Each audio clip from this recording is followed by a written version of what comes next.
Africa Challenge. Développement, éducation, lutte contre les disparités, coexistence, le vivre ensemble, les ingrédients nécessaires à la sécurité en Afrique. C'est le challenge que devra relever le continent. Prospérité en toute sécurité. Africa Challenge avec Rima Ruibi. Avec Rima Ruibi. Africa Challenge. Bonjour l'Afrique et bienvenue à Africa Challenge. Le monde a célébré le 1er juin la journée internationale de l'enfance. Cette date parle directement aux adultes qui peuvent relever les défis pour les enfants d'aujourd'hui. Et parce que, comme dit Saint-Exupéry, tous les adultes ont été enfants, mais peu d'entre eux s'en souviennent. Le 1er juin n'est pas une date anodine, c'est l'occasion de braquer les projecteurs sur les droits des enfants consacrés par la Convention internationale des droits de l'enfant de 1989. Le droit d'aller à l'école, de grandir en sécurité, d'accéder aux soins et de s'exprimer.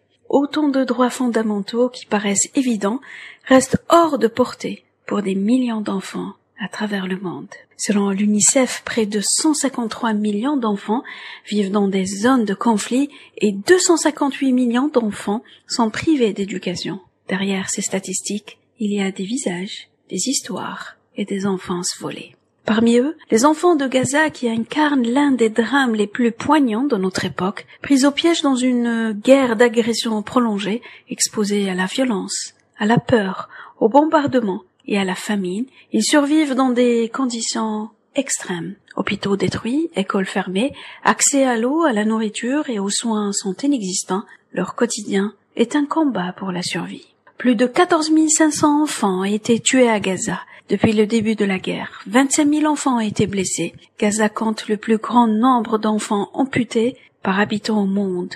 17 000 enfants ont été séparés de leurs parents en raison de la guerre ou se retrouvent seuls suite à la mort de ces derniers. Plus d'1 million d'enfants ont été déplacés. Ces chiffres sont plus que terribles. Cette guerre a détruit la quasi-totalité des infrastructures essentielles.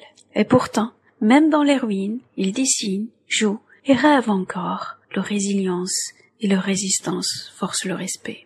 Cette journée n'est pas seulement celle de l'indignation, c'est aussi une invitation à l'engagement et à la célébration de ce que les enfants apportent au monde, leur créativité, leur innocence et leur spontanéité. Personnellement, quand j'évoque mon enfance, une grande partie de mon récit est liée au terrorisme en Algérie. Et c'est tellement triste, car normalement, quand on parle de notre enfance, on parle de jouets, de contes de fées, des dessins, des couleurs. Pourquoi on se fait la guerre?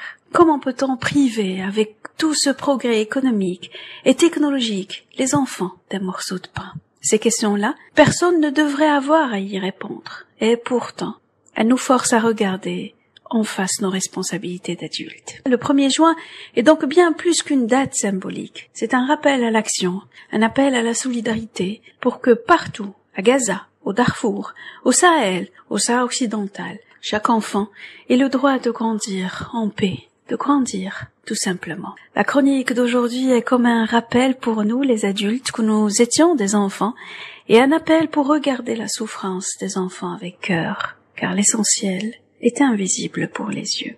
À bientôt pour une nouvelle chronique et un nouveau challenge.